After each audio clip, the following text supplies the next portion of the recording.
America, Iran, Israel यांच्यातल्या युद्धाच्या पार्श्वभूमीवर गॅस टंचाईची भीती निर्माण झाली असतानाच आता सायबर भामट्यांनी त्याचाच गैरफायदा घ्यायला सुरुवात केली आहे। डोंबिवलीमध्ये गॅस लाईन अपडेटच्या नावाखाली 2 महिलांची ऑनलाईन फसवणूक झाल्याची धक्कादायक घटना समोर आली। नेमकं काय झालंय बघूया। इराण इस्रायलमध्ये युद्ध, डोंबिवलीकरांची लूट। गॅस टंचाईची भीती दाखवून सायबर भामट्यांकडून गंडा। 2 दिवसात 2 महिलांना 4 लाखांना गंडवलं। इराण आणि इस्रायल युद्धामुळे भारताला मोठा फटका बसतोय। देशात गॅसचा तुटवडा निर्माण झाल्यामुळे नागरिकांनी गॅस एजन्सी बाहेर रांगा लावल्यात। गॅस सिलेंडर मिळणार नाही किंवा गॅस कनेक्शन कट होऊ शकतं अशा अफवा सुरू आहेत। दरम्यान याच अफवांचा फायदा घेत काही सायबर भामट्यांनी लोकांना गंडवायला सुरुवात केली आहे। डोंबिवलीत गॅस लाईन अपडेटच्या नावाखाली 2 दिवसात 2 महिलांना सायबर भामट्यांनी 4 लाखांचा गंडा घातलाय। डोंबिवलीतील सुनील नगर परिसरात राहणाऱ्या 45 आणि 56 वर्षीय 2 महिलांना गंडा। 2 दिवसांपूर्वी एका 45 वर्षीय महिलेला गॅस कनेक्शन बंद होईल अशी भीती दाखवत 10 रुपयाचं ई चलान भरण्याची लिंक पाठवण्यात आली।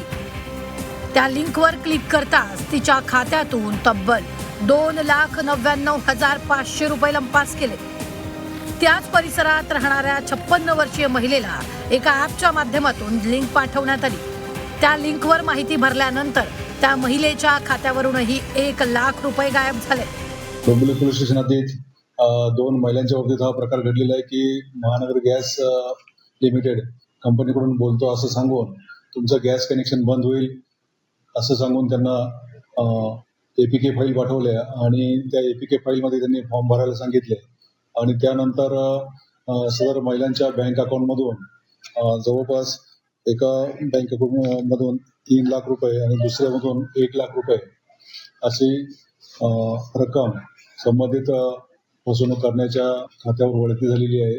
याबद्दल डोंबिवली पोलीस स्टेशन गुन्हा नोंद करण्यात आलेला आहे। या प्रकरणात डोंबिवलीच्या रामनगर पोलीस ठाण्यात गुन्हा दाखल करण्यात आला। पोलिसांनी या प्रकरणाचा तपास सुरू केला असून गॅस सिलेंडर मिळावा यासाठी नागरिक तासनतास रांगेत उभे राहत आहेत।